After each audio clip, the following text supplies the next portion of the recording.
DJ de música latina, de salsa. E recentemente foi-me feito um convite pelo Ricardo e pela Alice para fazer um pequeno vídeo de alguns minutos, poucos, em que falasse um bocadinho da evolução da história da salsa. É uma tarefa que não é fácil de fazer em poucos minutos, mas não sei se serei capaz, e necessariamente será uma história muito simplificada, não é? Porque a história acaba por ser longa e, portanto, não se conta em poucos minutos. Vou tentar fazer o melhor que puder para tentar resumir esta história em poucos minutos. Bem, a salsa. O que é a salsa? A palavra salsa não representa nenhum ritmo em particular, não é um ritmo. É, no fundo, uma marca, não é? Há várias formas de definir salsa, mas uma delas é, e talvez aquela que para mim faz mais sentido, é uma marca que reúne uma série de ritmos diferentes, de sonoridades diferentes e que, no fundo, foram reunidas numa marca só para lhe dar visibilidade. E isto aconteceu, de facto, nos Estados Unidos, aconteceu em Nova Iorque. De qualquer das maneiras, apesar de ter nascido em Nova Iorque e nos Estados Unidos, esta marca, que nós chamamos salsa, ela tem origem, de facto, nos ritmos afro-cubanos. E, portanto, no fundo, é música cubana, modernizada, modificada, fundida com outras sonoridades, mas é essencialmente música cubana. Para contarmos a história do aparecimento da salsa, nós temos que recuar pelo menos até aos anos 30 em Nova Iorque. Nesta altura o jazz estava no seu auge, os grandes clubes de jazz estavam-se a desenvolver em Nova Iorque e em determinada altura, anos 30, não é? Alguns músicos cubanos começaram a vir para Nova Iorque fascinados pelo jazz e começaram a pouco e pouco a tentar misturar as raízes, os ritmos afro-cubanos com o jazz. Há vários nomes que devem ser referidos aqui: Mário Bauzá, Machito, Chano Pozo, entre muitos outros, todos eles músicos cubanos e apaixonados pelo jazz, que vêm para os Estados Unidos e que decidem, e que acham e que veem potencial nesta fusão entre o jazz e os ritmos afro-cubanos. Por exemplo, Machito vai e forma uma banda que se chama Machito and his Afro-Cubans. Foi uma banda que, de facto, faz a fusão entre as duas coisas, consegue fazer a fusão entre o jazz, os metais do jazz e os tambores, os ritmos afro-cubanos. As orquestras vão ganhando a pouco e pouco imensa popularidade, nomeadamente na comunidade latina do Spanish Harlem, portanto, digamos, o bairro latino de Nova Iorque. É preciso ter atenção que no início do século XX há uma grande imigração, nomeadamente de porto-ricanos para Nova Iorque. Esses porto-ricanos vão se instalar na parte leste do Harlem, East Harlem, dando origem àquilo que foi conhecido como o Spanish Harlem. Esses imigrantes desenraizados começam-se a rever nesta nova música, nesta fusão entre o jazz e a música afro-cubana, e, portanto, esta comunidade torna-se o público destas novas orquestras e, ao mesmo tempo, alimenta estas orquestras com músicos. No entanto, a popularidade da orquestra de Machito e de outras que vão surgir, entretanto, vai se expandindo, deixa de estar restrita ao bairro latino e começa a expandir-se por Nova Iorque. Estas bandas começam a tornar-se populares em toda a cidade de Nova Iorque. Esta fusão entre a música, entre o jazz e os ritmos afro-cubanos, no fundo dá origem àquilo que nós hoje chamamos de Latin Jazz, ou jazz afro-latino, que no fundo se estabelece na década de 30 e 40. Entretanto, nos anos 50, mais uma vez vindo de Cuba, começa a ganhar popularidade um ritmo que ficou conhecido como o mambo. O mambo é cubano, tem origens cubanas. O Pedro Borges já nos falou aqui um bocadinho sobre o mambo. Começa a tornar-se muito popular, principalmente devido à orquestra de Pérez Prado, um cubano que vivia na cidade do México, mas também em Nova Iorque, o mambo, outro tipo de mambo, talvez menos popular, mais sofisticado, vai se desenvolvendo, também com Machito, mas com mais dois extraordinários músicos porto-ricanos, não cubanos, estes porto-ricanos, mas que se juntam, dando origem àquilo que se chama os The Big Three: Machito, Tito Rodrigues e Tito Puente. Durante a década de 50 e o início dos anos 60, estas grandes orquestras de mambo tornam-se extraordinariamente populares e conquistam, se quisermos, vão muito para além das fronteiras latinas e conquistam a população da cidade de Nova Iorque. É nesta altura que surge o Palladium. O Palladium é um grande salão de baile, originalmente um estúdio de dança, mas tornou-se um grande salão de baile e que no fundo era o sítio onde todos os amantes da música latina, do jazz latino, do mambo se reuniam.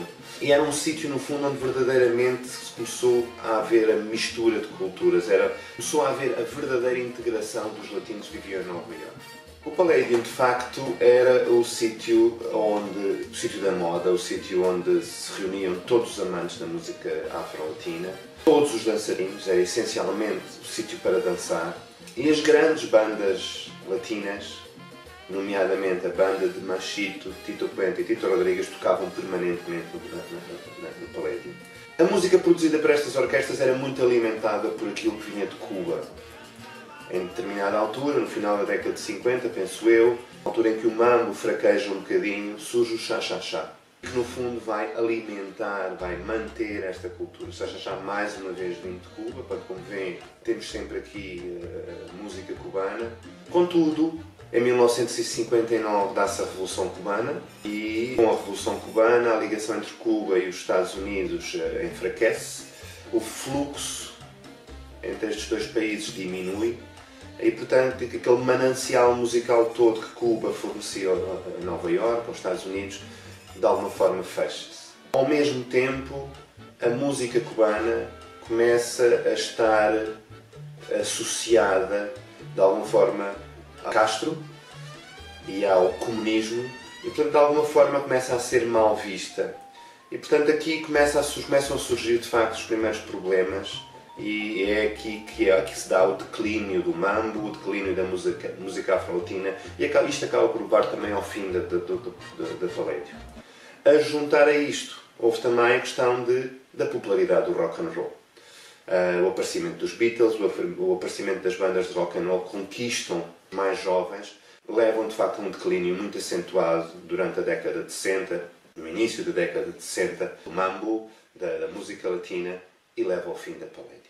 Com o fim do Palladium, o declínio do mambo e a expansão do rock and roll, de facto todos aqueles músicos que estavam associados às big bands da altura, as bandas que tocavam no Palladium, acabam por ficar desempregados. Não há espaço para orquestras tão grandes, a música afro-cubana perde influência fora da comunidade latina e volta a centrar-se na comunidade latina, nomeadamente a comunidade latina do Spanish Harlem.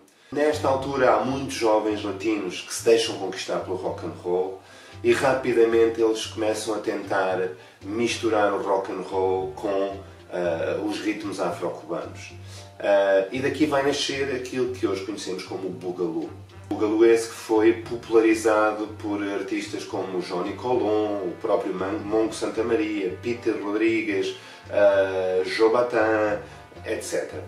O Boogaloo tem uma determinada época, mas ele acaba também por perder influência, ele acaba por não vingar. Nesta altura, a cena latina em Nova Iorque era centrada em pequenas editoras discográficas, nomeadamente a Tico, criada nos anos 40, e a Alegre Records, criada nos anos 50. Estas editoras acabam por agregar muitos dos músicos que no fundo ficaram perdidos das big bands e formar pequenas orquestras, normalmente orquestras de 7, 8, 9, 10, 11 músicos, nada comparável com as grandes orquestras do tempo do Palladium. Estas pequenas orquestras no fundo tocam muito e fazem música muito para o El Barrio, para a comunidade latina. Contudo, em 1964, portanto já praticamente em meados da década de 60, vai surgir uma pequena editora discográfica chamada originalmente Funny Records. Esta editora discográfica é criada por Johnny Pacheco, um músico nova-iorquino mas de origem dominicana, portanto um músico, e por um advogado italo-americano, Jerry Masucci, que se juntam para formar então a Fania Records. A Fania Records começa por ser uma pequena editora discográfica com muito poucos recursos. Eles distribuíam os seus próprios discos, eles prensavam os discos e distribuíam-nos eles próprios, não usavam distribuidores. Mas um dos primeiros discos que eles lançam é um disco do Johnny Pacheco, Cañonazos, e é um disco que de facto se torna muito popular, que vende bastante bem e portanto que dá alguma visibilidade à Fania Records.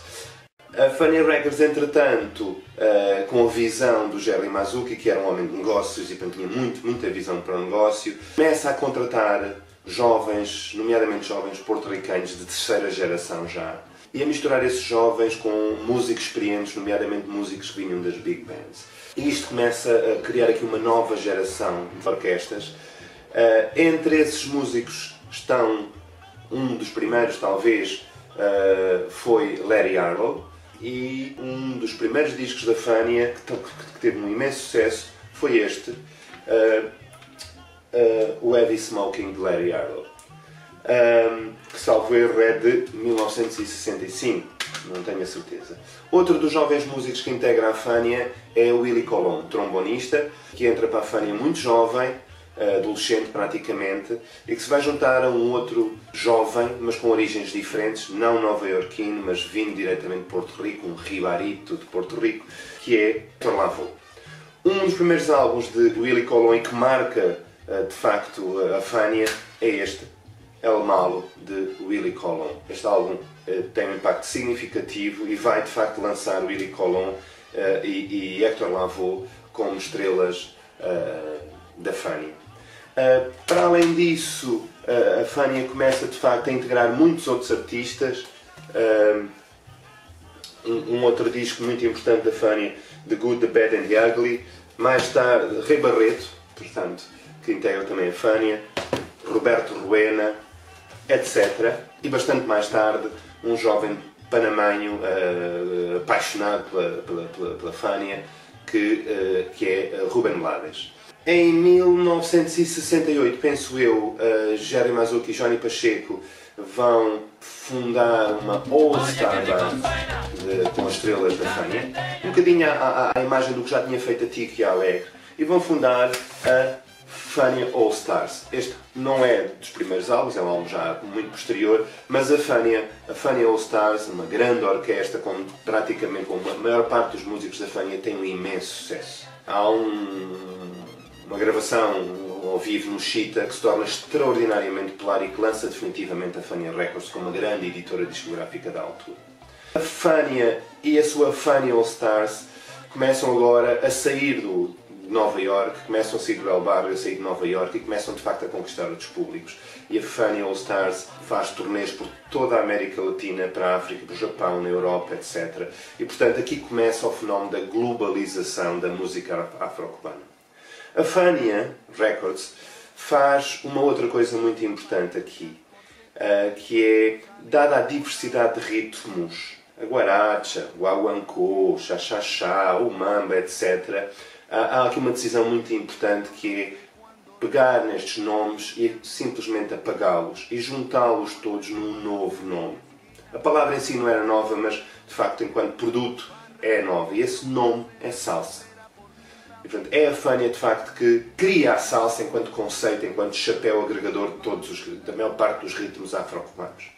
E portanto, a salsa efetivamente nasce aqui e esta palavra é depois divulgada, espalhada, é globalizada pela Fania All-Stars e por a imensa influência que a Fania Records vai ter no mundo inteiro.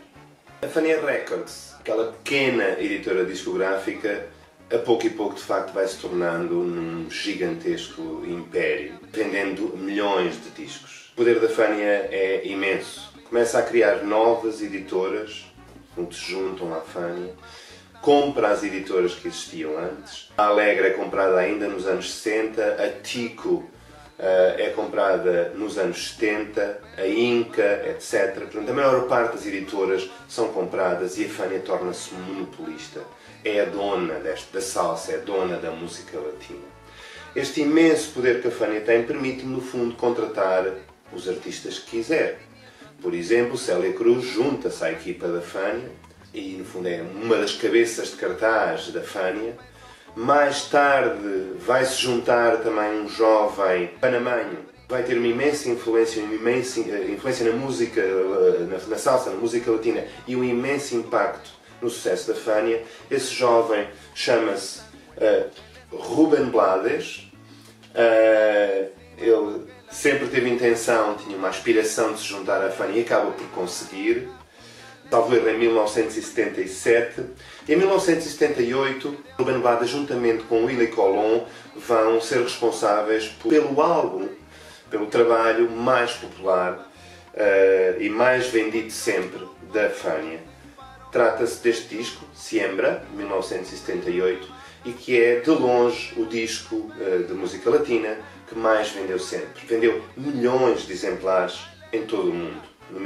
Na América Latina, nos Estados Unidos, na Europa. É o disco, de longe, o disco mais popular e um disco que eu recomendo a todos.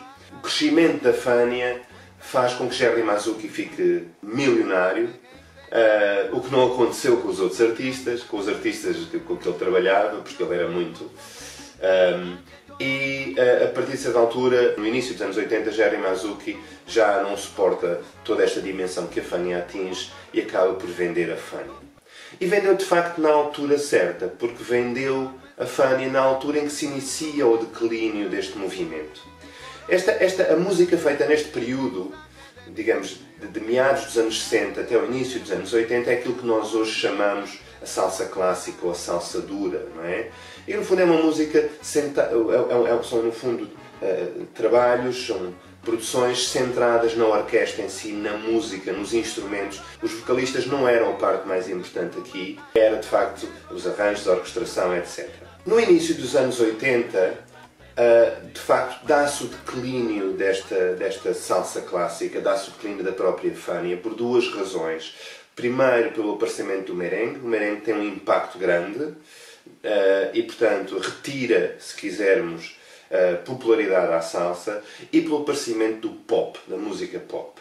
Estes dois fatores levam de facto a um declínio da salsa, do som da Fania, e vão levar, a partir da segunda metade da década de 80, ao aparecimento de uma nova, se quisermos, de uma nova salsa, aquilo que nós chamamos a salsa romântica ou a salsa erótica, envolvida muito por Luis Ramírez, popularizada por Eddie Santiago, por muitos outros. Daria uma outra história, que nós agora não temos tempo, ficará para um segundo episódio, provavelmente, mas eu queria dizer apenas uma última coisa. É importante percebermos que esta história que eu aqui contei, muito resumida, é de facto a história do aparecimento da salsa.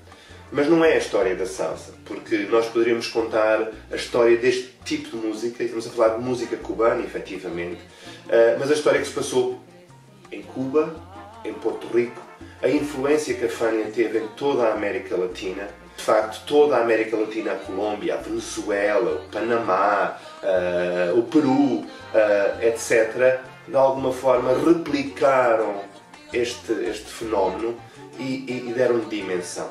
E pronto, isto é apenas uma pequena parte da história. Espero que tenham gostado, que não tenha sido chato demais. Se houver uma outra oportunidade, depois podemos contar a outra parte, noutra altura. Fiquem bem e ouçam muita salsa. Beijinhos, tchau!